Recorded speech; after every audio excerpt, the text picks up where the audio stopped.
Então, olá, gente. Boa noite a todas, a todos que estão aqui presentes com a gente, acompanhando essa mesa da gente, ofensivas antigênero e dispositivos de resistência. Eu queria iniciar esse momento da minha fala agradecendo primeiramente ao professor Felipe Fernandes e à professora Ana Uziel pelo convite e proposição dessa atividade aqui conosco. Em tempo, eu gostaria também de dizer da minha honra e de integrar o GIRA, Grupo de Estudos Feministas em Política e Educação da UFBA, coordenado pelo professor Felipe Fernandes, e a Rede Franco-Brasileira Gênero Ameaçando, Gênero Ameaçado, coordenada no Brasil pela professora Ana Uziel e na França pelo professor Henrique Fassan.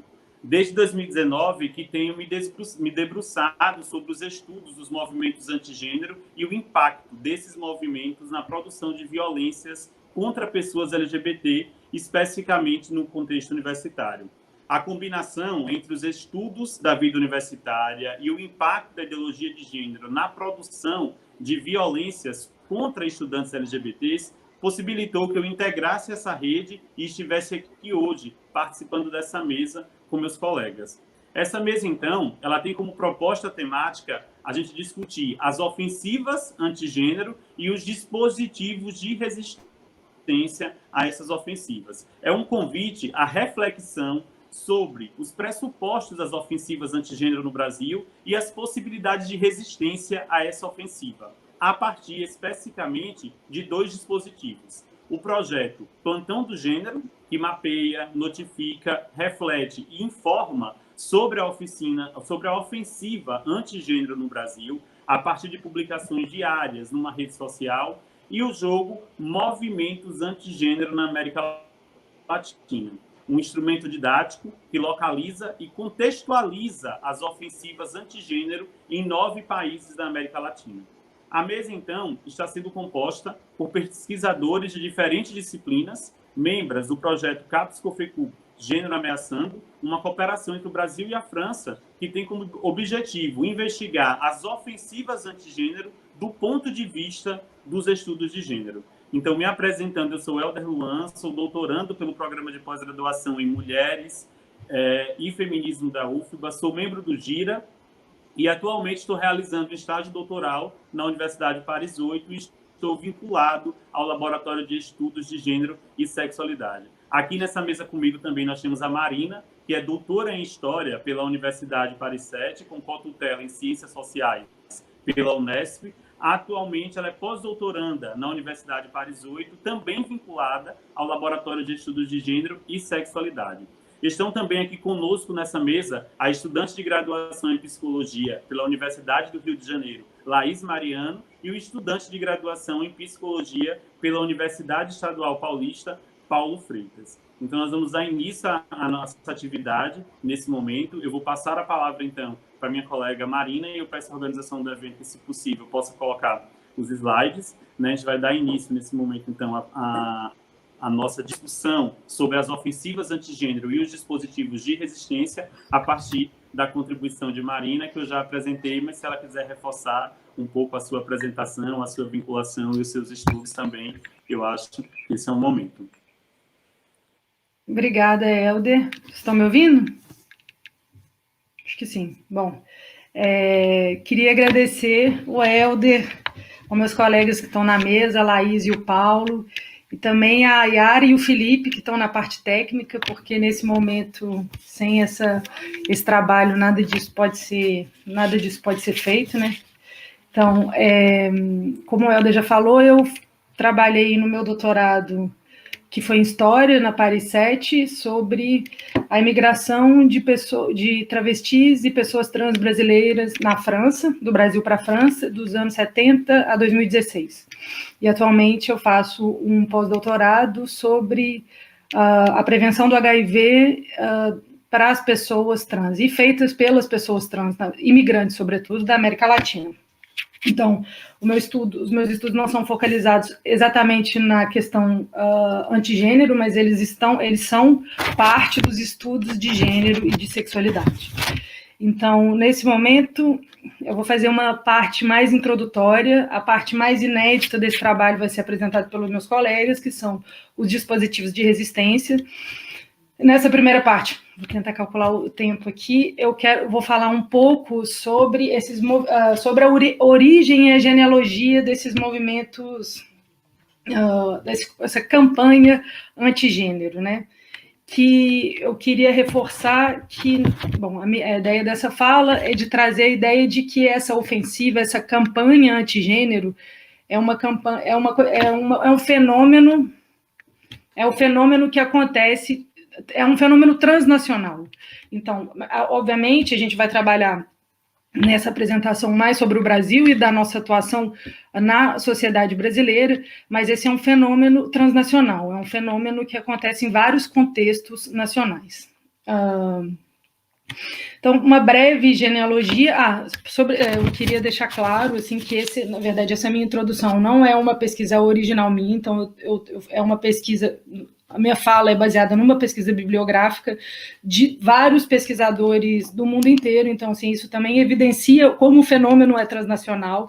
Então, eu queria citá-los rapidamente, que é o texto do Richard Mikolski, do Maximiliano Campanha, Ideologia de Gênero, Notas para uma Genealogia de Pânico Moral, um livro da Sara Garbagnoli e Máximo Preano, A Cruzada Antigênero, eu estou traduzindo porque ele é em francês, A Cruzada Antigênero do Vaticano, o Manif pour tous, a Manifestação por Todos.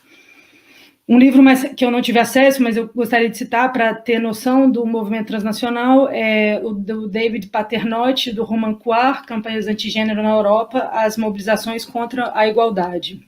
O outro é a campanha um artigo do Henrique Fassin, Campanhas Antigênero, Populismo e Neoliberalismo na Europa e na América Latina.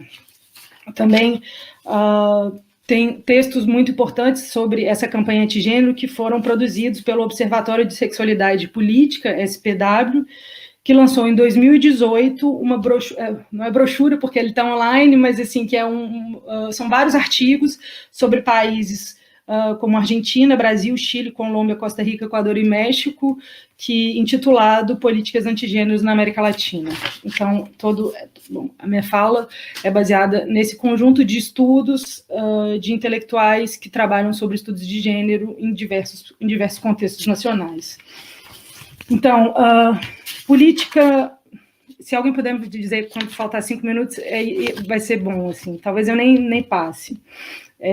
A origem do termo, né, de onde vem essa ideia de ideologia do gênero? Só como é um intercâmbio França e Brasil, na França o termo é teoria do gênero, só uma questão de conceitos, mas assim, de onde vem essa ideia de ideologia do gênero? Obrigada, Paulo. O termo foi cunhado pela Igreja Católica, no alto escalão da intelectualidade católica no Vaticano. E de onde vem essa necessidade de cunhar esse termo? Ele vem após a Conferência Mundial de Beijing sobre a Mulher. Nessa conferência, o termo mulher foi substituído pelo termo gênero nas discussões, demonstrando a necessidade de compreender a condição feminina a partir da ideia de gênero, porque não é só a mulher, mas é toda uma estrutura que coloca a mulher enquanto um sujeito subalterno, um sujeito que dentro em escala mundial você tem uma condição de dominação masculina, para recobrar um termo aqui do Bourdieu. Então, a partir desse conceito que já era utilizado nos trabalhos feministas, bom, se a gente fizer uma genealogia sobre a ideia de gênero, ele volta, na verdade, lá nos trabalhos de psiquiatria, mas, bom, o gênero enquanto um termo utilizado em projetos intelectuais e políticos, ele é cunhado na teoria feminista, nos estudos feministas. E esse termo vem para a Conferência de Beijing enquanto uma nova forma de pensar as relações de gêneros, as relações sexuais. Então, o que o Vaticano reage? Mas por que o Vaticano reage? O Vaticano reage num texto de 1997, escrito pelo então arcebispo Ratzinger, que vai virar papa depois, na época ele não era papa, mas antes de ser Bento XVI. Então, esse texto do Ratzinger, ele demonstra uma preocupação com o termo gênero, ele cunha a ideia de ideologia de gênero e uma necessidade de reação da Igreja Católica perante a esse perigo eminente. Porque também é importante a gente entender que essas pessoas que a gente pode pensar reacionárias, são reacionárias desse ponto de vista feminista e do ponto de vista dos estudos feministas, eles vão se achar, que eles, na verdade, se apresentam como uma resistência, se apresentam como uma reação de um movimento que vem acontecendo ao longo dos anos 90, você já tem estudos feministas nos anos 80 que falam de gênero. Então, na verdade, a ofensiva antigênero, ela se apresenta como uma reação, e não como uma ação, mas ela reage a um movimento que já existe. E ao que ela se opõe? O que faz medo, na verdade, ao Vaticano e a esses preceitos cristãos da Igreja Católica no seu alto escalão intelectual? Então, é muito claro e muito simples, assim. Eles querem manter uma ordem heteronormativa, binária, cisgênero, que estruturou e estrutura durante muito tempo a moralidade cristã.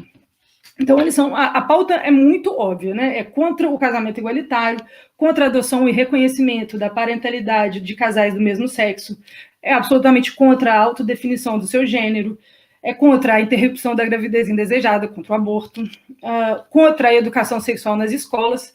Essa é uma pauta antigênero, uma pauta que pretende claramente manter as estruturas heteronormativas que são a base da sociedade, que foram a base da sociedade durante muito tempo. Então, vem, a partir do Vaticano, esse discurso. Mas um discurso de 97. Mas o que é importante compreender? A evolução desse discurso. Porque ele sai dos muros do Vaticano e se pulveriza em uma série de países. E nesses países, não só no setor do catolicismo, mas em diversos setores da sociedade civil. Atualmente, e é muito claro para nós na sociedade brasileira, é um discurso que está sedimentado muito nas igrejas neopentecostais e também nos setores laicos, mas que são herdeiros e se reconhecem nesse sistema de moral religiosa. E, nesse sentido, claramente antigênero. Então, para além dos muros do Vaticano, esse discurso ele se torna, na verdade, um campo discursivo de ação. Ele se torna uma estratégia de reação muito efetiva e que vem conquistando espaço ao longo do tempo em vários países. No Brasil, na França, atualmente na Polônia, na Hungria, no Peru, enfim, no Equador. Então, você tem um contexto transnacional que, a partir, sobretudo, dos anos 2010, se sedimenta e se organiza de uma maneira muito efetiva. Então, eu queria dar o exemplo, por exemplo, em 2013, que é um ano que, sei lá, deve ser o oposto de 68. É um ano onde você tem uma confluência de eventos. Então, em 2013, você tem, na França, o que se chamou de Manif pour tous, que foi uma grande manifestação, uma grande movimentação de pessoas, mais de 300 mil pessoas, contra o casamento igualitário. Então, assim, é raro, não sei se é raro, mas assim, se a gente pode chamar disso, mas é minimamente estranho você ver uma união de pessoas em pró do de um não direito. Porque, assim, normalmente você se articula para você ter direitos, né? Você vai para a rua para ter direitos. Nesse caso, você vai para a rua para que outras pessoas não tenham direito. Então, assim, é uma campanha contra a igualdade, né? Contra o direito de alguém casar. No caso francês, ele tem uma particularidade, porque existe uma análise que vai entender que essa movimentação ela é muito mais ligada a um medo da parentalidade homossexual do que ao casamento em si, porque o casamento civil, como o contrato, ele já existia desde 98, que chama Pax aqui. Então, você já tem uma união civil, só que o que acontece nessas grandes manifestações, e é por isso que eles adotam o azul e o azul e o rosa, justamente para marcar que meninos usam azul, meninas usam rosa, e assim é a família, é assim que deve ser a família. Os filhos não podem ter pais, enfim, dos mesmos sexos. Então, no caso, a luta contra o casamento homoafetivo, o casamento de pessoas do mesmo sexo, no caso francês, está muito ligado a... desculpa, que às vezes eu leio as mensagens aqui no privado. Está muito ligado a esse medo de uma família, entre aspas, desajustada, né?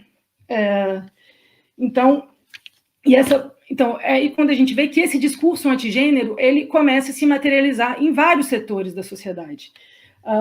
Na América Latina, os anos de 2010, a década de 10, também é uma década onde esse discurso ele vai ser especialmente sedimentado e efetivado. Existem 2 eventos que podem também ajudar a compreender, talvez porque eles tenham sido se articulado tão grande nessa década. Pode ser a aprovação do casamento igualitário na Argentina em 2010 e no Brasil em 2011, e também depois uma política neoliberal que contribui também com a propagação desses ideais antigênero. No caso da América Latina, especificamente, o ano de 2007 é um ano importante no sentido da genealogia, porque no Conselho, foi em 2007, no Conselho Episcopal Latino-Americano, onde foi disseminada essa ideia de 97 do Ratzinger, de uma necessidade de um combate ao que eles chamam de ideologia de gênero, né?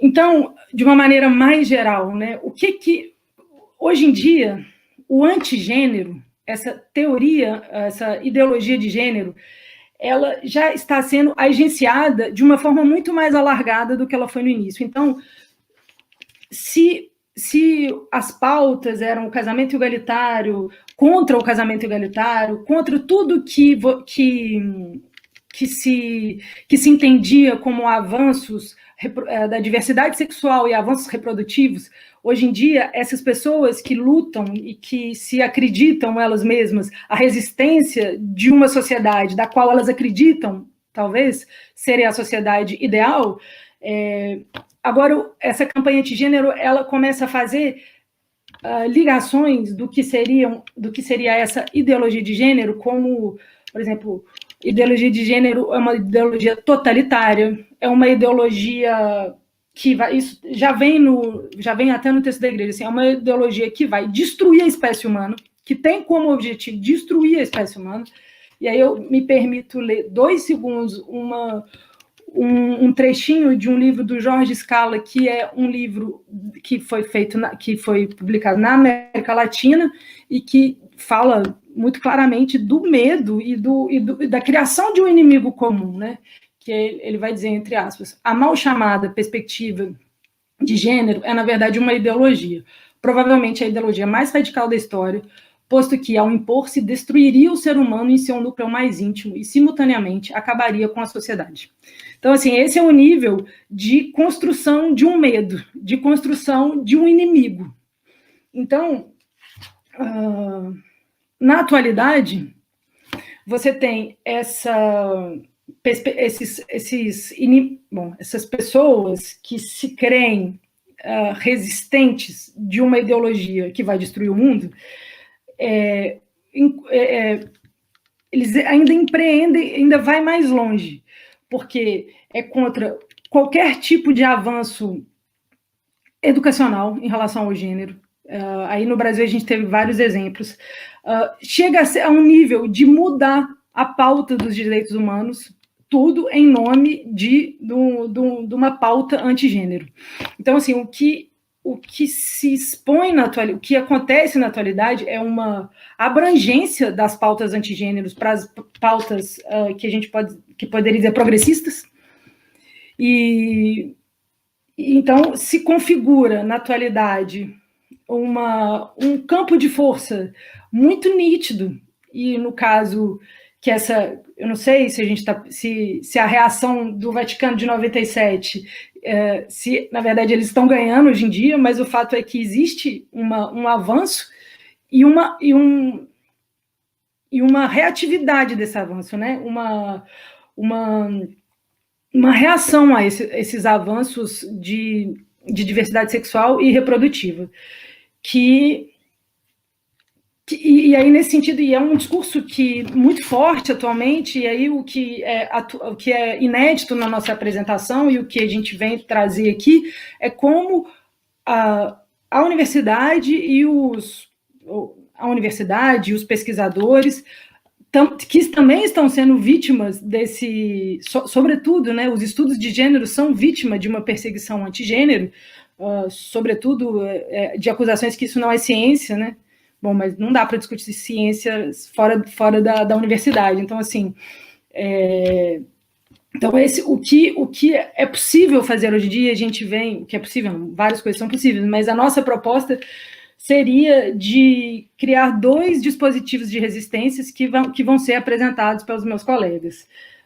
E nesse sentido de um ataque transnacional aos estudos de gênero, existe também, sei lá, a reação desses ataques, que seria a formação de grupos transnacionais e internacionais de estudos de gênero, e como por exemplo, o gênero ameaçado, que o Helder apresentou agora na fala primeira dele. Então, essa minha primeira fala é só mesmo para situar o nosso contexto, a atualidade, que tem uma história, nesse caso é uma história curta, mas que vem sendo criada desde os anos 90 até os dias de hoje, e a gente está nessa configuração atual de um confronto muito grande. E, bom, espero que os nossos dispositivos de resistência sejam efetivos e que eles funcionem. E aí eu vou deixar a palavra para os meus colegas apresentarem esses 2 dispositivos de resistência. Um é o jogo e o outro é o Instagram. Muito obrigada.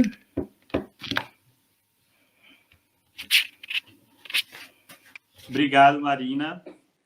Eu vou continuar agora, como a Marina falou, né? A Marina localizou bem para a gente, né, a genealogia desses movimentos, e aí, junto à fala da Marina, nós também tivemos outras mesas, né, propostas pela Rede Gênero Ameaçando, Gênero Ameaçado, que discutiram as questões, né, dos movimentos antigênero no Brasil, na França, na América Latina. E aí o outro foco da nossa mesa, além de localizar, né, que esses movimentos eles existem, além de localizar a ação desses movimentos contra os estudos de gênero, contra os direitos das mulheres e das pessoas LGBTs, o que a gente quer localizar é como resistir a esses movimentos, é como contra-atacar, né? O que fazer, né, em reação, o que fazer, quais ações a gente pode tomar em reação e para contra-atacar esse movimento que tem distorcido as questões de gênero e sexualidade, que tem tentado banir de todas as formas, né, os direitos das mulheres e das pessoas LGBT. E aí o que a gente está aqui chamando de dispositivos de resistência são, então, esses mecanismos, esses instrumentos, essas possibilidades de resistir, né, de construir uma contranarrativa a essa narrativa, né, dos movimentos antigênero, essa narrativa que ganha força, que distorce a conceitualização de gênero, né, e que demoniza as questões de gênero e sexualidade, desde o seu aspecto conceitual ao aspecto dos direitos das mulheres e de pessoas LGBTs. Esses dispositivos seriam, então, mecanismos para que a gente possa construir uma outra narrativa para essa narrativa, que, como a Marina colocou muito bem, né, no finalzinho da fala dela, ela disse eles estão ganhando hoje em dia. Se a gente pensa em proporcionalidade do alcance desse discurso dos movimentos antigênero no Brasil, na América Latina e em alguns países da Europa, de fato, né, o discurso antigênero ele ecoa muito mais fortemente, ele tem ecoado muito mais fortemente, ele tem alcançado muito mais pessoas, criado esse pânico moral em torno daquilo que seria gênero. Gênero passa a representar diversas outras coisas que não aquilo que os estudos de gênero, de fato, né, se propõem a fazer. E aí a gente começa a pensar, e é um grande questionamento toda vez que a gente fala sobre isso, os espaços onde se dialoga sobre essas questões dos movimentos antigênero e do avançar dessa onda neoconservadora, o que a gente pode fazer com relação a isso, né? E esses dispositivos específicos que a gente vai trazer aqui, né, que a gente vai apresentar 2, né, como a Marina também colocou, existem outros dispositivos que podem ser acionados, existem outros instrumentos que podem ser acionados para enfrentar essa onda neoconservadora dos movimentos antigênero, mas o projeto, a rede Gênero Ameaçando e Gênero Ameaçado, entre os outros instrumentos, a gente pode pensar que essas mesas, que as atividades que estão sendo realizadas no Congresso da UFBA, que a proposição desse debate é também um dispositivo de resistência, né? A Ana Uziel, que estava na mesa anterior, que aconteceu à tarde, né? Ela falava um pouco disso também, né, de como, ao realizar essas atividades, a gente também está resistindo a esses movimentos, ao não parar de falar de gênero, nós estamos resistindo a esses movimentos antigênero, e esses dispositivos, eles buscam justamente fazer isso também, né, que a gente continue falando sobre gênero e sexualidade a partir da nossa perspectiva, a partir da perspectiva dos estudos feministas, dos estudos LGBTs, dos estudos das mulheres, e aí eu queria falar um pouquinho sobre um desses dispositivos, né? Eu já falei no início da minha fala que a gente vai tratar na mesa de 2 dispositivos específicos, mas eu vou me ater nesse momento da minha fala a um desses dispositivos, que é um dispositivo que está em construção, que é o jogo Movimentos Antigênero na América Latina, né? E o objetivo central desse jogo, da idealização desse jogo, de criar um jogo sobre movimentos antigênero na América Latina, é possibilitar que, de maneira lúdica, estudantes da rede básica de ensino e da graduação aprendam sobre as ofensivas antigênero na América Latina. Então, é uma constatação que nós já fizemos do alcance desses movimentos antigênero, de quanto esse discurso antigênero que demoniza, que desqualifica as questões de gênero e sexualidade alcançam e tem alcançado as pessoas. Isso é uma verificação que já foi feita, e tanto aqui na nossa fala inicial da Marina, quanto em outras atividades aqui do Congresso, isso já foi reafirmado. O que a gente busca, então, com o jogo Movimentos Antigênero na América Latina, que está em construção, né, é possibilitar que as pessoas, né, que estão impactadas por esse discurso antigênero, elas tenham acesso tanto aos debates e aos estudos de gênero e sexualidade que são feitos pelos estudos feministas, né, quanto também ter acesso a como se produz, como se constrói essa narrativa desses movimentos antigênero, o que está se dizendo sobre antigênero, o que está se proliferando enquanto informação sobre as questões de gênero e sexualidade são verdadeiras de fato, né? É isso mesmo que está acontecendo? Existe mesmo uma mamadeira de piroca? Era mesmo um kit gay que estava sendo proposto? Né? Então, o jogo ele vai ter essa função, né, de questionar e de colocar as pessoas que forem jogar o jogo. A gente está construindo ele com esse foco específico de que a gente consiga alcançar tanto estudantes da rede básica de ensino, quanto que a gente possa alcançar também estudantes de graduação. E aí, qualquer outra pessoa, estando ou não na faculdade, estando ou não em espaços de formação, que queiram jogar sobre o jogo Movimentos Antigênero na América Latina. E é um cuidado que nós estamos tendo nesse processo de construção do jogo, é que, para além, né, desse caráter informativo e formativo que ele vai ter sobre as questões de gênero e sexualidade, que também haja um prazer, uma diversão em jogar esse jogo, né, para além do aspecto formativo e informativo que ele vai ter, justamente para que ele possa alcançar outros espaços que não apenas os espaços acadêmicos, para que a gente possa, então, dialogar com outras pessoas que não aquelas que a gente tem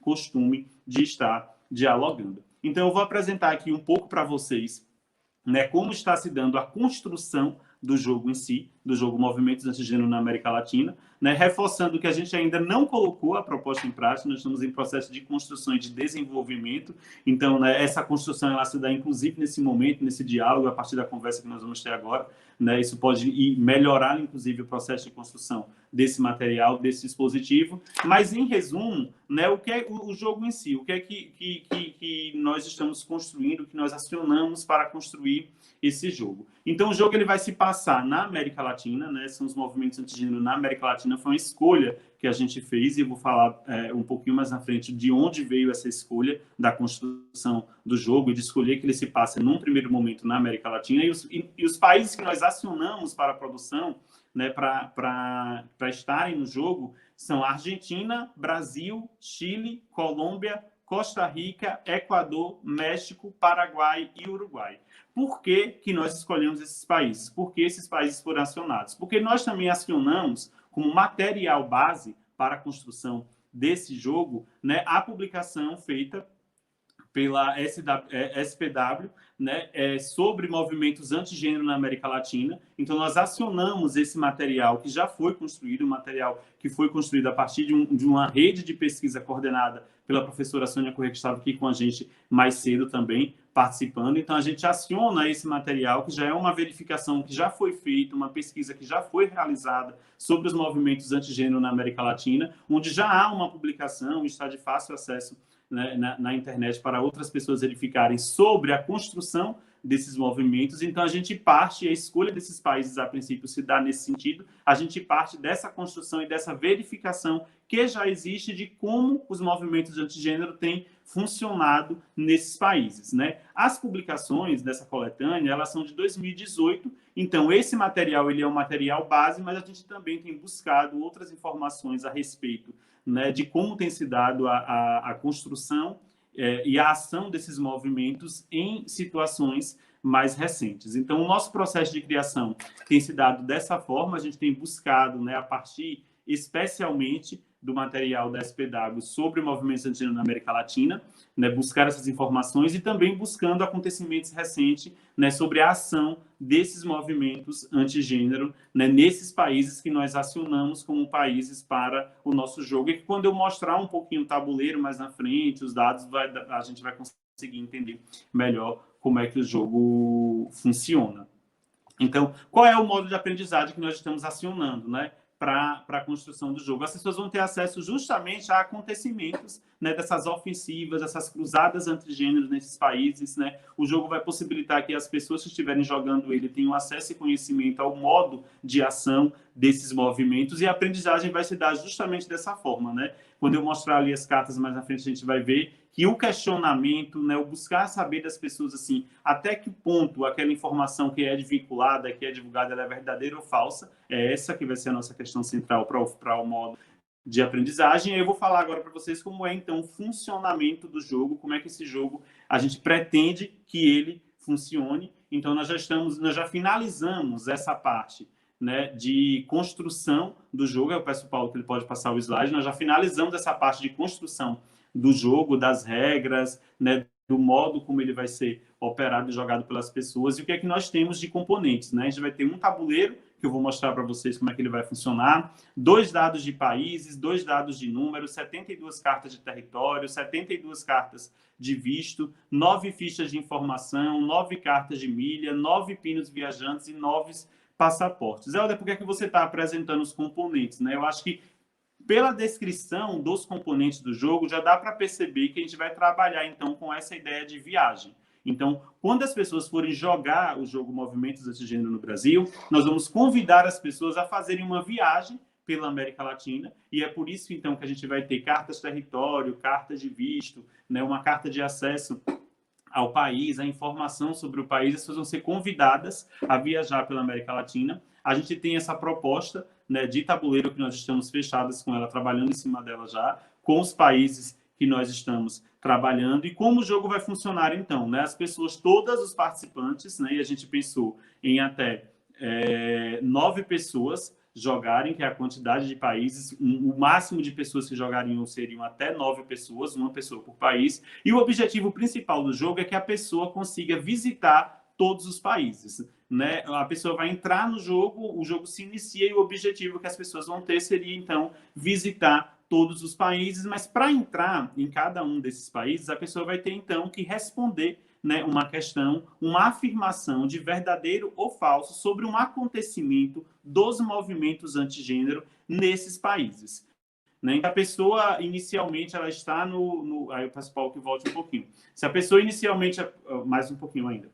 Se a pessoa inicialmente ela está no Brasil e ela quer viajar para o Chile, ela quer viajar para a Argentina, o que vai condicionar a entrada dela no país vai ser ela acertar, né, uma pergunta que a gente vai estar na carta de território, né, sobre os movimentos antigênero nesses países em específico. E aí eu trouxe uma outra imagem do jogo, o Paulo pode passar aqui a imagem do dado.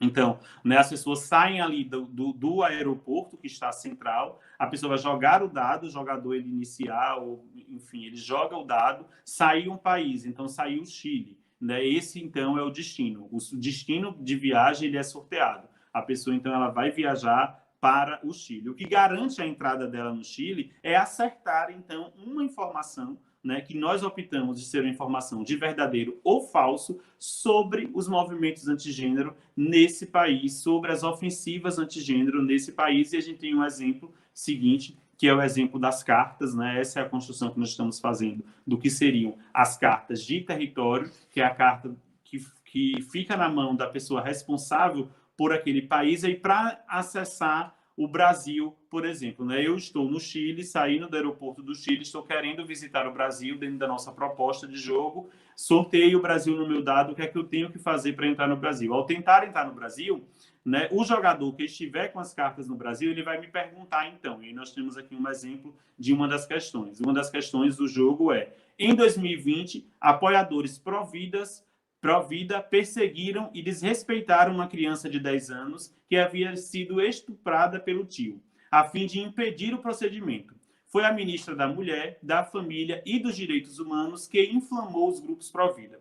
Para entrar no país, a pessoa vai ter, então, que responder se essa informação de acesso ela é verdadeira ou falsa. Né? E aí, essa informação, então, se a pessoa responde que a informação é verdadeira, né, ela vai ver lá que a informação, qual é a resposta. Se ela responde que é verdadeira, ela tem acesso ao país, e aí a pessoa que está com a carta na mão vai dizer: a ministra da Mulher agiu nos bastidores para impedir que o procedimento fosse realizado, articulando grupos e concedendo informações sigilosas sobre as crianças. Então, a dinâmica do jogo é basicamente essa, né? Os jogadores eles têm que acertar questões sobre os movimentos antigênero na América Latina, e o jogo se encerra com o primeiro jogador, né, que conseguir visitar todos os países. Então, o objetivo do jogador também é conseguir visitar, caso todas as cartas se acabem, aquele jogador, né, que visitou mais países, que passeou mais, que conseguiu acessar melhor os países ali, conseguiu acertar as respostas de acessar, seria aquele que ganharia o jogo. Mas o objetivo da gente final não é que se tenha alguém que ganhe ou que deixe de ganhar, mas sim que o jogo possibilite, né, que as pessoas elas construam e reconstruam essas informações sobre, né, essas ofensivas antigênero e sobre esses movimentos antigênero na América Latina. Então, a proposta do jogo é basicamente essa, né? Eu espero que eu tenha me feito entender. Qualquer coisa a gente pode tirar mais dúvidas no chat. A gente está no processo de finalização da construção, né, dos instrumentos do jogo, e aí a gente tem os desafios, né, desse jogo, né? Quais são os nossos desafios nesse momento, né? A gente tem a proposta que é de expandir o jogo para a Europa e tornar, né, que esse jogo seja América Latina e Europa, pensando também, né, a atuação dos movimentos antigênero aqui, e fazer com que o jogo chegue nas escolas públicas, universidades e espaços formativos e educacionais, né? Então a gente tem trabalhado, né, muito em cima da linguagem que nós utilizamos, né,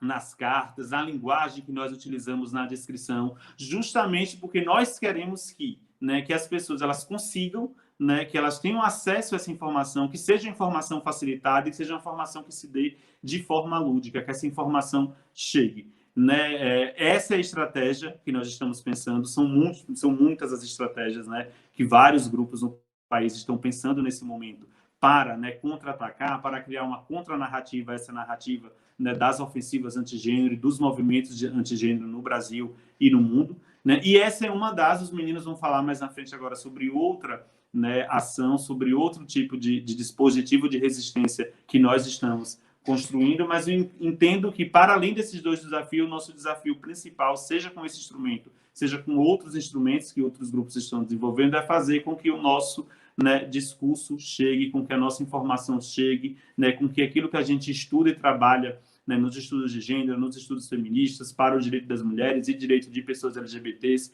né, que a gente consiga fazer com que essa informação chegue nas pessoas, assim como, né, a ofensiva antigênero e os movimentos antigênero têm chegado. Então, basicamente, o jogo, né, ele funcionará dessa forma. Nós estamos em processo de finalização. Quem ficou interessado com o jogo, né, pode estar entrando em contato com a gente depois. Se quando o jogo estiver finalizado, né, nós vamos desenvolver mecanismos e estratégias de espalhar esse jogo pelo país, pelas escolas, para que ele consiga chegar em mais lugares possíveis. Então, se alguém aí, eu já vi aqui algumas mensagens de pessoal dizendo que gostou do jogo. Quem gostou pode entrar em contato quando o jogo estiver sendo finalizado. A nossa principal estratégia de desafio vai ser justamente essa, né? É fazer com que as escolas públicas particulares e com as universidades do país possam debater, né, os movimentos antigênero e combater e resistir a essa ofensiva antigênero no Brasil e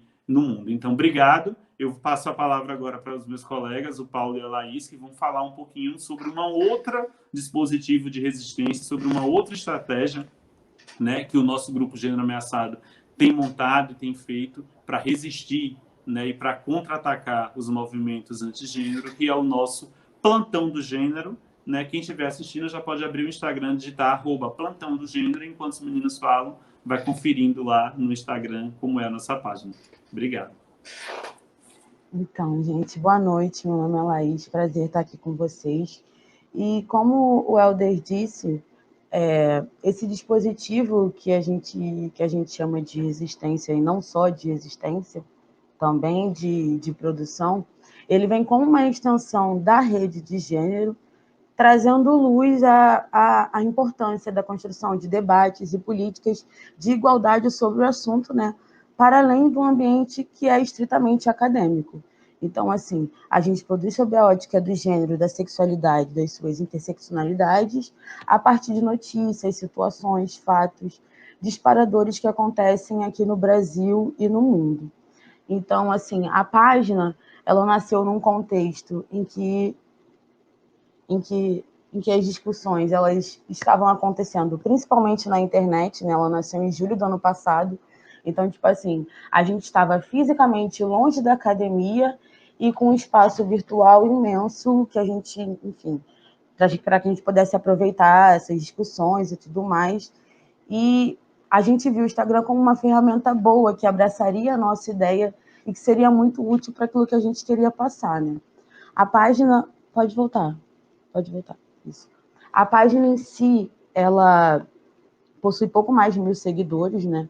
Sendo majoritariamente desses seguidores mulheres, e entre essas, de 70% entre 18 e 34 anos, né?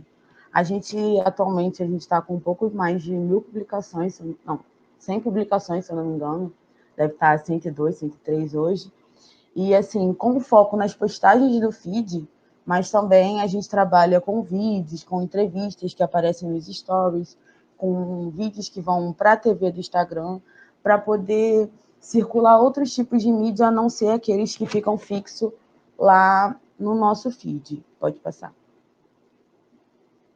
Então, assim, por que o Instagram, né? O Instagram, ele hoje em dia, ele é uma rede social de maior engajamento. Então, assim, ele tem um espaço fácil, prático, que amplia a possibilidade de debates e diálogos de forma muito simples. O Instagram ele é um aplicativo leve, até que leve, sabe? De manusear, a galera já está inteira nele. Então, assim, isso é fácil de perceber se a gente pensar no nosso uso pessoal da plataforma, né? Porque, enfim, a todo momento a gente está ali, está conversando, está trocando informação, está recebendo informação, e é meio que como o plantão ele trabalha, né? Nessa ideia de disparar informações para debates, conteúdos de forma rápida para um grande alcance de pessoas. E aí, pode passar. E aí, a organização do plantão se dá em GTs, né? E cada GT é responsável por uma etapa da criação de uma publicação nossa. Então, o primeiro GT responsável são os propositores temáticos, né? Que eles são responsáveis por pensar em campanhas, em propostas e nas formas de abordar esses conteúdos. A gente também tem o GT, que são os criadores de conteúdos, que dá, digamos que, uma formação visual à proposta do primeiro GT. Então, assim, o primeiro GT pensa numa campanha e aí os criadores de conteúdos dá forma visual àquilo, né, com a criação de cards ou preparação de materiais para entrevistas e tudo mais. E a gente também tem um GT que é responsável pelo gerenciamento da rede do Instagram em si, né? Que é uma peça fundamental para a gente compreender como funciona o Instagram, porque cada vez mais tem surgido essas discussões sobre os algoritmos, né? Sobre a quem o Instagram entrega, como o Instagram entrega, Então, esse GT, né, essa galera, eles passam o feedback para a gente de como o nosso conteúdo está repercutindo ali na rede, né? Isso diz sobre o horário, melhor horário de postagem, dias mais relevantes de postagem, assuntos que atraem mais seguidores, assuntos que afastam mais seguidores. E é como se fosse uma rede de feedback mesmo nossa. Pode passar. E aí, basicamente, é assim que a gente produz um material que vai ser postado e que é postado diariamente, sempre que possível. Então, a gente cria o texto, a gente troca a informação ali de como mais ou menos esse texto tem que ficar para a galera, como tem que chegar na galera a melhor forma, porque, como eu falei, a gente tem um público específico e o Instagram, ele tende a entregar esse material sempre a esse mesmo público, então isso tem que ser pensado, né? E aí a gente trabalha na produção artística do texto, a gente trabalha no Canva e a gente usa tudo gratuitamente. Todas as ferramentas que a gente trabalha são gratuitas, então de fácil acesso, né, para o pessoal. E aí o terceiro GT, eles ficam atentos às postagens, às interações, comentários, qualquer coisa que repercute pós a publicação. E aí o Paulo agora vai continuar um pouco sobre o plantão. Bom, boa noite, pessoal. Como dispositivo, então a gente tem claro que o plantão ele surge como principal meta problematizar o discurso antigênero. E de que forma isso vai ser feito? Através de denúncias das falas e na produção de contrapartidas. Então a gente produz textos a partir da maneira que a Laís contou para vocês, e aí a gente faz umas reações a esses discursos, né? Então a gente, a partir disso, contrapõe. Então vocês podem perceber que essa é uma ideia de uma prática de reação, né? Entretanto, quando a gente foi trabalhando, né, ao longo desses meses com o Instagram, a gente percebeu uma ampla capacidade de a gente também introduzir o debate, né? Então, hoje em dia, a gente trabalha nesses dois âmbitos, com esses dois objetivos. Também, então, com a produção da discussão de gênero. Então, a gente levanta questões de forma aberta, direta, concisa, né? Uma vez que o Instagram permite essa forma de contato. E a gente acredita que essas postagens, esses textos, sirvam de instrumento para que as pessoas consigam remediar movimentos antigênero, né? E dentro dessa ideia, a gente, então, tem um objetivo de preenchimento do vazio semântico. Esse termo vazio semântico a gente deve a Pelúcio, a gente estava conversando. Como seria isso?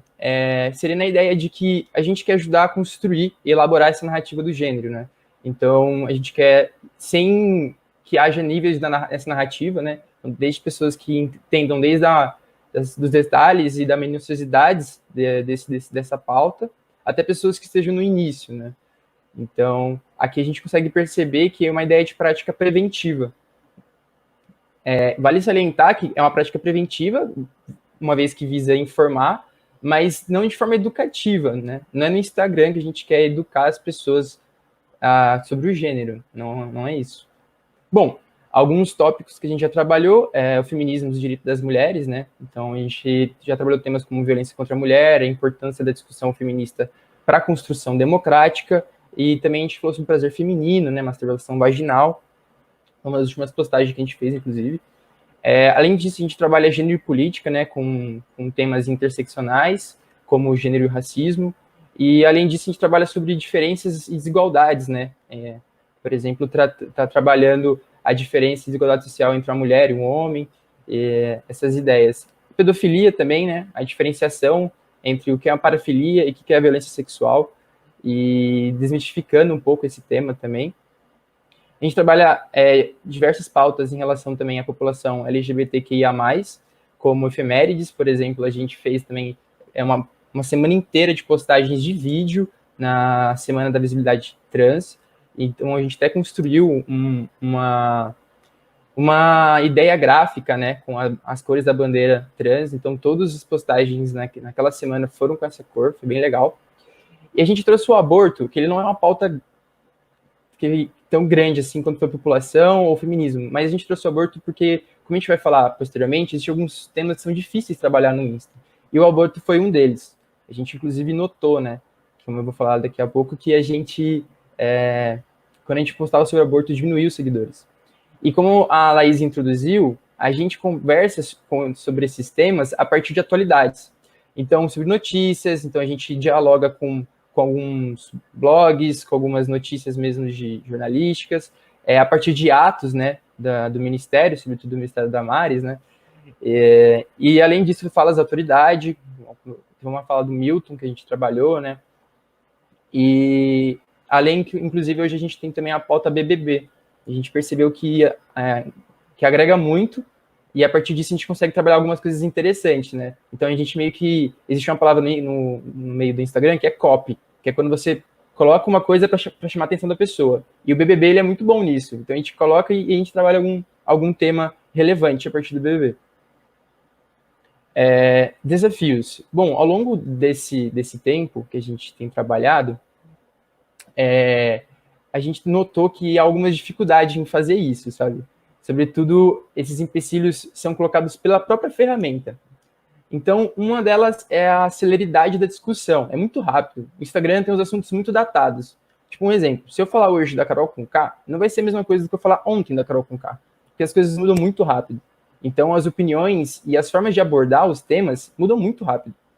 Então, é difícil produzir um conteúdo de forma coletiva, como a gente mostrou que a gente produz, em um lugar que é tão rápido a mudança dos temas que estão sendo trabalhados. Além disso, o Insta é para né? A Laís, ela fala, para a gente entender um pouco do Insta, é só pensar a sua atividade particular com o aplicativo. Então, ele é um aplicativo para uma pessoa. É difícil trabalhar, por exemplo, com a interação com várias pessoas. Então, alguém vai lá e interage com uma postagem nossa. Aí, o GT3 vai mandar para a gente a resposta dessa pessoa, e aí a gente vai ver uma resposta para essa pessoa. Então, junto com a velocidade da discussão também, né? Então, tem uma dificuldade em seguir esse ritmo. A gente notou que, como a Laís falou, a gente quer sair um pouco da academia, só que, na verdade, o Insta também tem essas barreiras, né? Então, por exemplo, como a gente sabe um pouco do algoritmo, o algoritmo ele tende a mostrar para você o que você tende a curtir.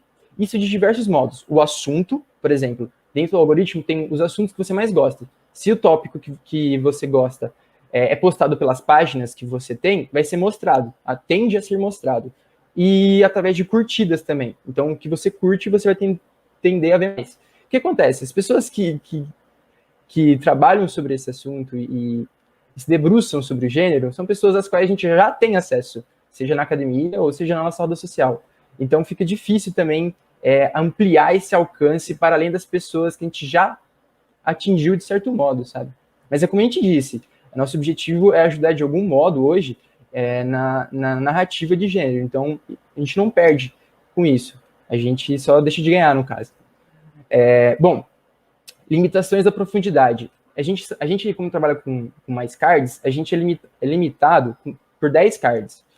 Além disso, a gente é limitado muito pelo texto, porque a gente não pode fazer textos extensos. Inclusive, a gente está conversando com um conselheiro nosso, né, que ele mexe com mídias, ele falou que existe até um algoritmo que ele mede a densidade do texto. Então, tem um quadro central, e se for muito denso o texto, se for muito longo, extenso, o Insta ele tende a preterir essa postagem, sabe? Tem que ser algo mais imagético mesmo, nesse caso. Então, a gente não consegue trabalhar de forma profunda nos nossos textos. Não há essa possibilidade, né? E aí, a profundidade ela seria dada como? Pela interação. Só que aí a gente é mitigado pelo fato de que a gente precisa elaborar as respostas, né? Então, até teve uma postagem nossa que a gente estava falando sobre masturbação vaginal, e uma parte do post a gente fala sobre prazer feminino. E a gente estava falando sobre prazer feminino na masturbação vaginal.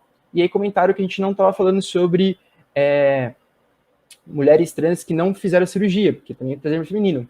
Mas, bom, naquela parte a gente não estava preterindo, a gente só estava comentando um pequeno aspecto do prazer feminino. Mas a gente não tem como mostrar isso em um post, entendeu? Então, a gente tem limitação na profundidade dos tópicos que a gente elabora. Criação de tanto conteúdo é uma coisa que é bem difícil também. Então, o Insta, ele é um canal que tem vários canais. Inclusive tem o GTV, né? Deixa isso bem claro. E aí fica difícil, porque a gente, às vezes, não consegue produzir em todos esses canais. A gente está muito limitado hoje ao feed. A gente trabalha muito com os cards. Mas, então, a gente tem, por exemplo, que transpassar isso, né? A gente queria postar mais stories, postar mais vídeos, e em conjunto com os cards. Bom, como eu já adiantei para vocês, tem uns assuntos tabu, né? São assuntos que a gente, quando a gente aborda, eles são muito controversos. Então, até às vezes, eu lembro que eu fiquei até assustado e fui comentar com a Ana e com a Lari, com o pessoal, que eu fiquei assim, nossa, eu achei que as pessoas que hoje, a maior parte que curte a gente, né, que compreende o tema de gênero, eles sejam abertos a compreender tudo, mas não, sabe? Existem realmente muitos temas que são muito controversos e a gente também isso dificulta o nosso alcance. Por quê? Porque a pessoa vê, é muito rápido assim, né? Então a pessoa vê um tema que ela não gosta e ela já pretere a página e acontece, né? A gente perde o alcance e dificulta que outros assuntos aos quais a pessoa poderia gostar, ela sai. Mas assim, como a gente falou, essas pessoas também é difícil chegar até elas pelo Insta, né? Bom, aqui a gente tem 2 exemplos, né? Eu trouxe 2 exemplos que ilustram um pouco aquilo que eu falei da ampliação dos nossos objetivos como dispositivo contra o discurso antigênero. Então, por exemplo, a gente tem essa postagem, foi uma das nossas primeiras, né? Qual família Damares defende, que é reagindo ao discurso dela do Consenso de Genebra, né? Consenso, que na verdade contava apenas com 32 países, entre eles Egito, Bahrein, Polônia, Hungria. E a gente comentava de modo que família que a Damares está defendendo, né? Ela vai lá, no consenso, diz que o aborto é usado como método de planejamento familiar e fala que isso é contra a família. Né? E aí a gente simplesmente pergunta, mas quem família está falando, né? E é bem legal essa postagem. E também aqui, uma coisa que eu falei para vocês, né? O que a saída do Nego Di tem a ver com o gênero. Então aqui a gente está introduzindo mesmo um questionamento. A gente, inclusive, está dialogando com uma blogueira, que é a Cristiane Guterres, né, da UOL, que é um texto dela que é Por que eu não cancelo a Carol Conká? Então, nesse texto, a gente tem tipo uma copy, né, de novo, tá puxando a pessoa, falando do Nego Di, que foi no dia que ele saiu do Big Brother. E aí a gente fala que, será que esse hate que o Nego Di sofreu não foi por osmose, puxado um pouco pelo ódio a Carol Conká? E aí a gente traz para Carol Conká e a gente pergunta, né, o quanto desse ódio da Carol Conká não é reprodução de uma estrutura machista, né? No caso onde a gente pretere discursos de mulheres negras e deixa discursos violentos e nocivos ganharem pauta, como, por exemplo, Danilo Gentili e o Bolsonaro, né? Bolsonaro, quem dera ele tivesse 99% de rejeição, né? Então, a gente traz, então, esse questionamento. A gente está introduzindo, né, um tema e, sinceramente, foi de forma bem inteligente, porque contou com bastante engajamento essa postagem. Inclusive, vale salientar aqui que é o engajamento que determina o alcance, né? Então, por exemplo, a gente precisa sempre estar crescendo no alcance, sempre estar crescendo no alcance. E para isso é importante que, então, haja outros movimentos promovendo a discussão do gênero. Por quê? Como eu já adiantei e mostrei, parte do algoritmo ele é feito de modo por assunto. Então, quanto mais pessoas se interessem por um assunto, mais pessoas a gente consegue atingir. Então, se tem outros grupos fazendo isso, outros trabalhos nesse sentido, a gente consegue atingir mais pessoas ainda. E isso potencializa nosso poder de ação. Então, é muito interessante ver que é necessário essa pluralidade também no Instagram, né? Não só como uma coisa bem nítida em qualquer democracia. É necessária pluralidade e o algoritmo ele também incentiva essa pluralidade no nosso caso. Bom, então, desse modo, a gente convida vocês a acessar a página nossa. A gente tem muito conteúdo legal, a gente tem várias pessoas interessantes que a gente traz para o nosso canal também. Não é só a gente que produz os textos, tem pessoas de fora, tem vídeos de pessoas muito interessantes, com muita coisa boa para trazer. E é isso.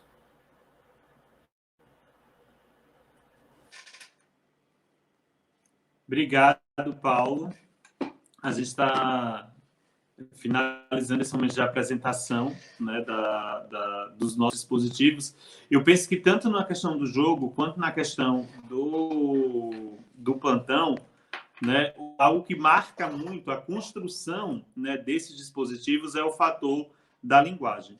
né, o que a gente tenta trazer e o que a gente está buscando, né, para além da construção do jogo enquanto estratégia, da forma como o jogo vai funcionar, né, para que ele seja atrativo, para que as pessoas não se cansem jogando, né, que aí tem todo um esforço para que a gente construa, né,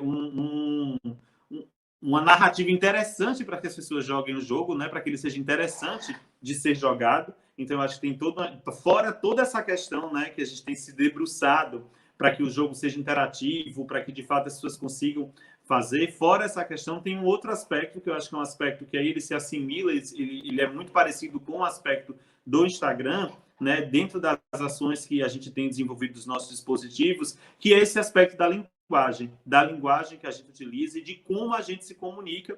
E aí eu acho que é onde a gente chega, né, em um dos pontos, né, não se resume a isso, mas em um dos pontos de como contra-atacar, de como reagir, de como resistir a esses movimentos, já que é justamente, né, não só, mas também a linguagem utilizada por esses movimentos, as ferramentas que eles acionam através da linguagem, através da disseminação de informações, que fazem, como por exemplo no contexto do Brasil, com que esses movimentos se alastrem, se espalhem, que essas fake news sobre gênero e sexualidade cheguem tanto. A linguagem tem um fator primordial aí na forma como essa informação falsa, como essa informação distorcida é compartilhada. Então, a nossa preocupação também se dá nesse sentido, né? Não de produzir uma informação falsa né, e desatualizada, enfim, mas de produzir uma informação que chegue, que alcance as pessoas e que consiga alcançar pessoas que não têm nenhuma leitura em questões de gênero e sexualidade, pessoas que minimamente conheçam questões de gênero e sexualidade, e os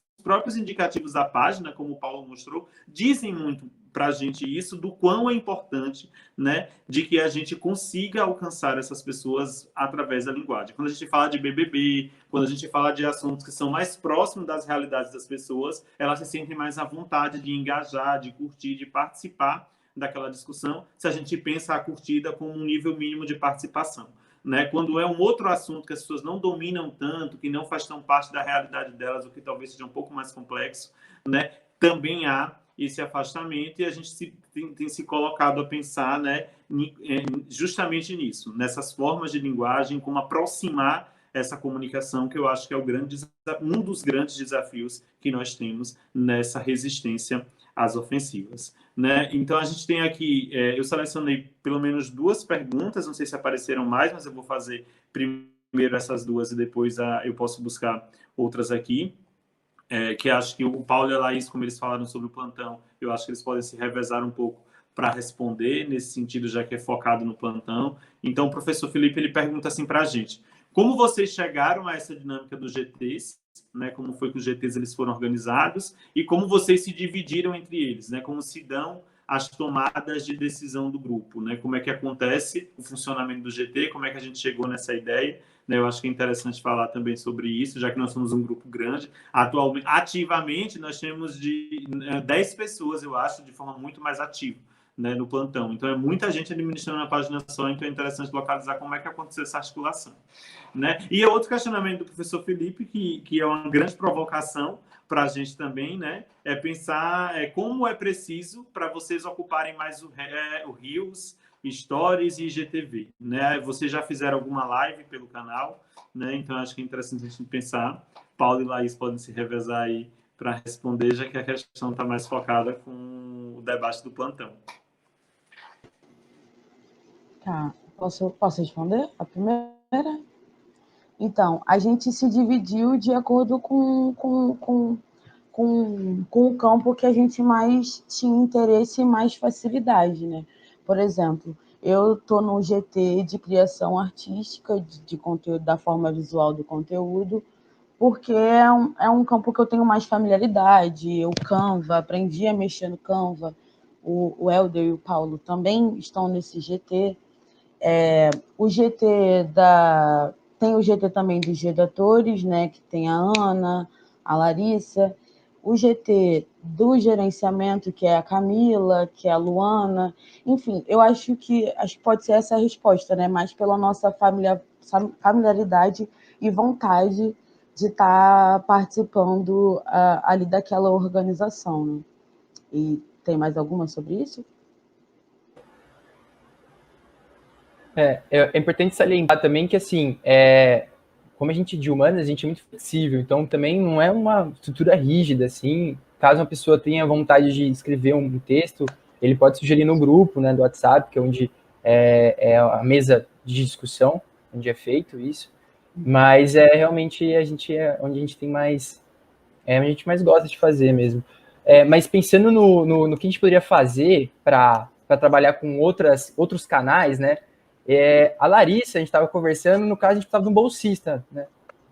Precisava de que alguém realmente ficasse imbuído de produzir materiais para o canal. Então, por exemplo, hoje em dia, a gente não trabalhou isso, inclusive era uma coisa interessante ter trazido também.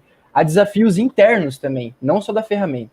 Então, desafios internos que a gente tem é o fato de que a gente tem diversas pessoas gabaritadas, mas pessoas também têm várias coisas também. Então, acaba que dificulta um engajamento muito grande. A gente precisaria de alguém ali 100%, acho que seria uma coisa mais interessante. E domínio da ferramenta também. Muito saber como, né?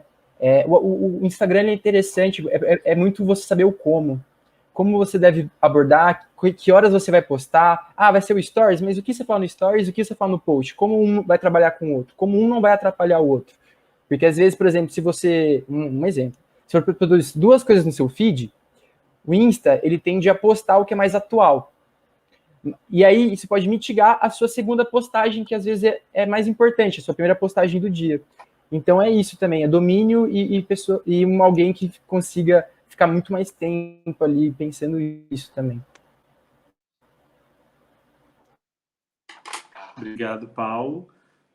Nós temos outras questões que continuam. Tem uma questão da Alexandra Bartolini. Como vocês localizam os ataques pela esquerda, as políticas LGBT e feministas, sobre a peste de políticas identitárias no conjunto das ofensivas antigênero? Marina, se quiser contribuir um pouco.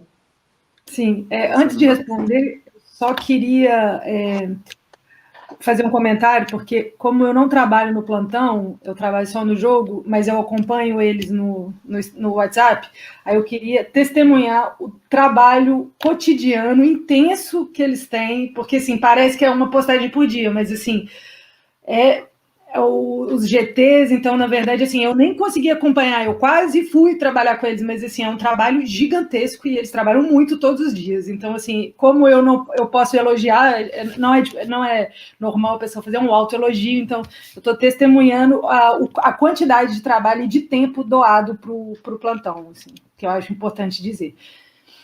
Sobre a questão dos ataques pela esquerda das políticas LGBT e feminista, sobre a pencha de políticas identitárias. Então, é uma questão tensa, né? Porque, ao mesmo tempo, de uma maneira geral, são nos governos de esquerda que as políticas de diversidade sexual e reprodutivas conseguem um lugar, conseguem algum lugar, mesmo que um lugar ainda reduzido. Mas normalmente são nesses períodos, e se a gente for analisar a história política do mundo, as políticas de os governos de esquerda ocupam menos tempo de espaço que os governos de direita. Então, as políticas de avanços de diversidade sexual e reprodutivas, elas têm mais espaço nos governos de esquerda. Ao mesmo tempo, não é um espaço tão grande como nós gostaríamos, e hoje em dia ainda existe essa tensão, né? Que os discursos identitários roubam um espaço maior do que deveria na política, na esquerda. Não é uma tensão que a gente pode pensar que é só da atualidade. Nos anos 60, mesmo na época da ditadura, os movimentos, essa parte da esquerda queria debater sexualidade, não era gênero ainda o nome, mas queria esse espaço, ela é um pouco colocada de lado, porque tem que esperar, porque primeiro a gente tem que fazer uma outra coisa que é muito mais importante. Então, assim, essa crítica não é uma crítica nova, ela aumenta hoje em dia com o aumento também das questões identitárias, Mas, assim, se a gente pode responder muito brevemente, essa é uma questão muito mais complexa do que assim, não consigo responder tão rápido, e tem pesquisadores e pensadores muito mais aptos a responder essa questão, mas, assim, como a gente não comentou o tanto que deveria, talvez pela questão do tempo, mas se a gente pensar que a gente faz uma abordagem interseccional, ela responde um pouco essa questão da classe, essa questão da crítica da esquerda em relação às políticas identitárias, porque não é uma análise só da sexualidade, só do gênero, mas é uma análise e uma questão política que perpassam, que, se ela é interseccional, que perpassa também a classe, a raça e o gênero. Então, assim, é uma tensão clara, e ela não é tão fácil de ser respondida, mas ela não é só de hoje e não vai se resolver tão fácil, mas se a gente pensa que a nossa análise é uma análise interseccional, eu acho que já resolve um pouco dessas questões, assim, pelo menos ameniza, porque realmente não dá para analisar gênero sem pensar em classe e em raça, sobretudo num país como o Brasil, onde as questões da raça e da classe são muito latentes. Então, a gente não pode nos privar de pensar essas duas outras questões, e outras também questões que são questões interseccionais.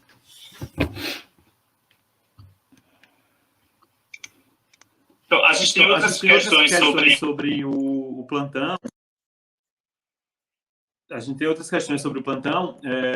Uma delas é... Desculpa, deixa eu me localizar. O professor Felipe pergunta, então, quanto mais canais de gênero tivermos no Insta, mais o gênero será discutido?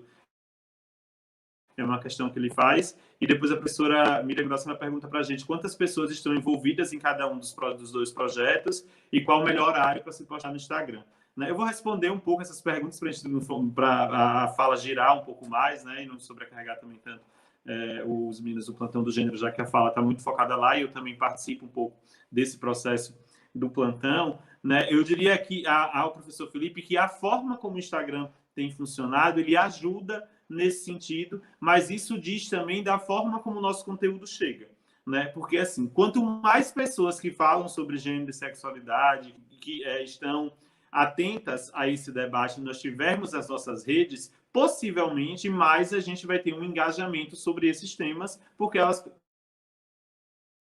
pessoas se interessarão sobre aqueles temas. O nosso desafio está justamente, né, em alcançar as pessoas que não estão tão atentas, que não estão aproximadas do debate sobre gênero e sexualidade. Eu acho que esse um dos desafios que nós estávamos conversando, inclusive internamente, era justamente esse, né, de como alargar mais as possibilidades de discussões e como atingir outras pessoas, especialmente aquelas pessoas, né, que não estão próximas do debate de gênero e sexualidade e que acabam de alguma forma ou outra consumindo, né, essa informação e essa desinformação propagada por essas ofensivas antigênero no Brasil. Então, dos nossos desafios tem sido justamente pensar em como, né, transformar a nossa linguagem para atingir essas pessoas e esses grupos. Mas, assim, respondendo ao professor Felipe, sim, se a gente tivesse mais gente, né, quanto mais gente a gente tiver que trabalhe com essas questões, o engajamento talvez seja maior, mas não é esse o nosso foco.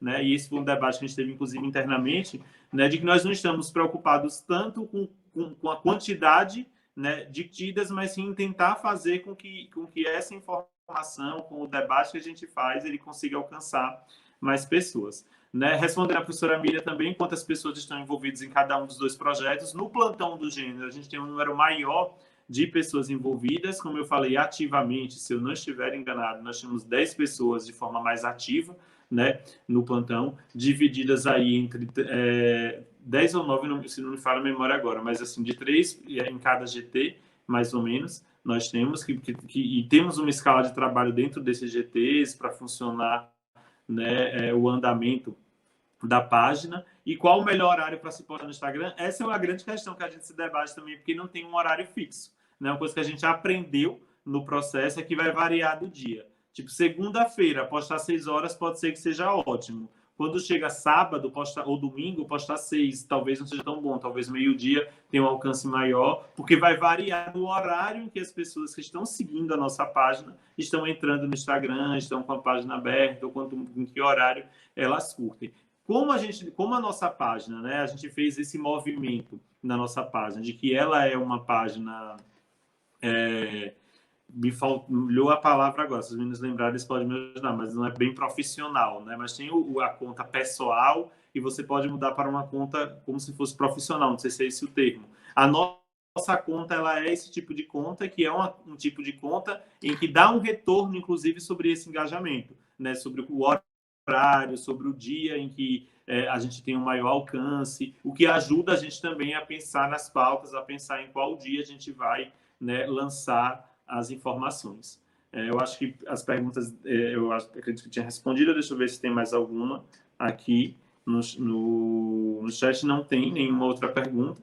Eu queria abrir de novo a palavra, então, né, a gente está aí com 14 minutos no máximo para terminar, eu acho que a gente pode também voltar a palavra para que vocês possam agradecer, fazer um último comentário, enfim, eu acho que é importante a gente aproveitar, então, esse momento para finalizar dessa forma.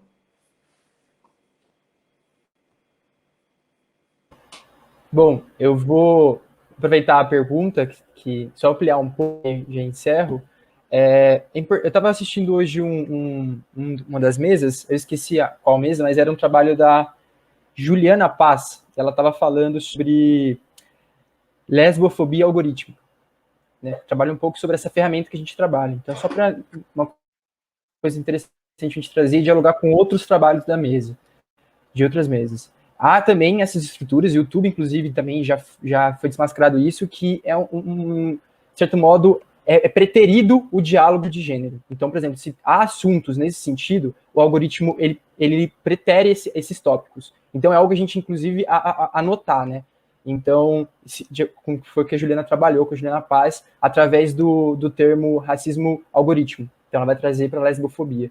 Então, inclusive, a gente tem que pensar isso agora também. São outros desafios interessantes de pensar o algoritmo.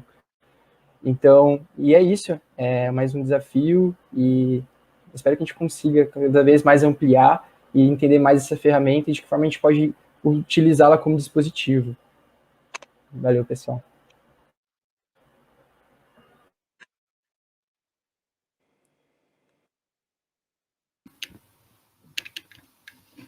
Eu queria só reforçar dar os meus parabéns para o pessoal do plantão, que tem esse trabalho cotidiano, que é uma dedicação muito impressionante, e agradecer os pesquisadores, professores do Gênero Ameaçando, que estão aqui, o Felipe, a Miriam, a Ana e a Larissa, que faz parte do plantão também. E eu espero que o projeto continue e se desenvolva cada vez mais, e que esses dois dispositivos deem frutos. O jogo, quando a gente colocar ele em prática, aí a gente vai ter mais retorno de como ele funciona também. É isso, eu queria agradecer por estar fazendo parte desse projeto. Gente, eu igualmente, está sendo muito legal estar aqui. Eu até falei com os meninos antes que eu estava um pouco nervosa, mas é legal estar aqui participando, ver esse retorno da Marina sobre o plantão. Muito legal você ter trazido isso, do nosso trabalho, do nosso empenho. E também essa galera que está animada, está interessada nas coisas que a gente faz, porque é um trabalho muito legal, um trabalho que eu particularmente tenho aprendido muito. E assim, até amigos meus próximos que não pensam, não discutem muito esse tema, super adoram a página, então é muito legal estar aqui apresentando isso para vocês e também dar uma outra dimensão das coisas que a gente faz, né, estando aqui. Então, só tenho a agradecer também. Obrigada.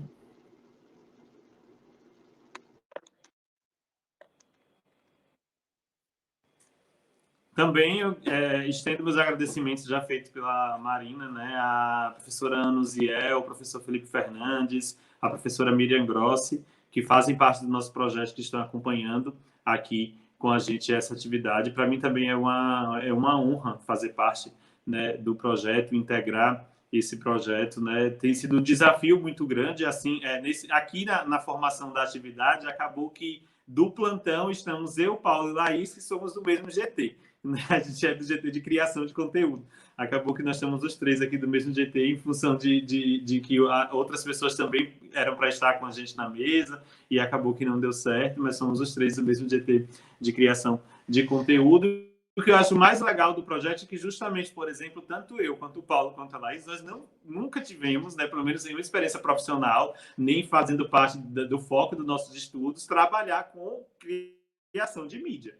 Né? Eu sou licenciado em História, o Paulo e a Laís estão na graduação em Psicologia, então a gente, hoje mesmo, a criação dos slides, que eu vi que o pessoal estava elogiando muito, queria parabenizar o Paulo. Né? A gente, antes de vir para cá, eu estava brincando no grupo que eu acho que eu nunca realizei uma apresentação com um slide tão bonito quanto eu realizei a de hoje. Né? E tem sido um aprendizado constante, inclusive para isso, né? Para a gente trazer essa ferramenta e utilizar essa ferramenta em outros lugares também, né? Para além do uso que a gente faz no plantão. Né? E assim como é um desafio para a gente, eu acredito, produzir o conteúdo nesse lugar, que não é o nosso lugar específico de trabalho onde a gente se formou, eu imagino que nos outros GTs, né, as outras pessoas que compõem os GTs também vivenciam esse desafio de produzir um tipo de conteúdo, de produzir um tipo de informação, de monitorar a página, né, de forma nova, já que a gente nunca estudou sobre isso, enfim, a gente está aprendendo sobre tudo isso no processo. Né? Do jogo, a mesma coisa, eu acho que eu acabei não respondendo a professora Miriam Grossa. No jogo, no momento, nós temos 5 pessoas atuando, que aqui dessa mesa nós temos envolvidos no jogo eu, a Laís e a Marina, e a gente tem também o professor Felipe Fernandes e a professora Ana Ziel, que estão construindo o jogo com a gente. O principal desafio do jogo, no momento, para que ele venha a ser finalizado, nós estamos no processo de produção das cartas, né, que leva justamente esse tempo de levantamento das informações, de buscar ali, né, fatos importantes nesses 9 países que nós acionamos a princípio, né, para que ele possa, então, ser finalizado. Então, queria agradecer a todas as pessoas que estão com a gente nesse momento, que acompanharam a atividade até o final, agradecer os meninos também, né, e as meninas por estarem aqui nesse momento comigo. E é isso, muito obrigado a todos. A gente encerra, então, aqui a nossa atividade, a nossa participação. A gente pede a todo mundo que está nos assistindo, que ainda não segue o Plantão do Gênero, que sigam o Plantão do Gênero, né? @Plantão do Gênero. Vocês podem seguir lá a página, divulguem a página, compartilhem o nosso conteúdo, né? Façam o nosso conteúdo chegar em diversos lugares, em diversas pessoas, que assim a gente pode, né, consolidando e reforçando esse nosso dispositivo de resistência às ofensivas antigênero, que é a nossa página Plantão do Gênero. Então, uma boa noite a todas e todas, muitíssimo obrigado e espero que a gente possa se encontrar em diversas outras atividades aí, né, falando sobre o plantão e jogando esse jogo em Marina e Laís. Eu tenho um negocinho para falar, gente. Como o Paulo falou sobre o engajamento, é muito importante que as pessoas curtam, comentem, salvem as nossas postagens, mandem para os amigos, para os outros. Eu tenho uma tática que eu faço, saio mandando para os meus amigos, saio mandando divulgar, porque é isso que faz a nossa página crescer, sabe? Então é muito importante que não só sigam, mas fiquem de olho. Sempre não custa nada salvar a publicação, porque ajuda muito. O Instagram entende que postagens daquele tipo são muito interessantes e ajudam no nosso engajamento. Só isso. Então, tchau, gente. Acho que a gente encerra por aqui. Até a próxima.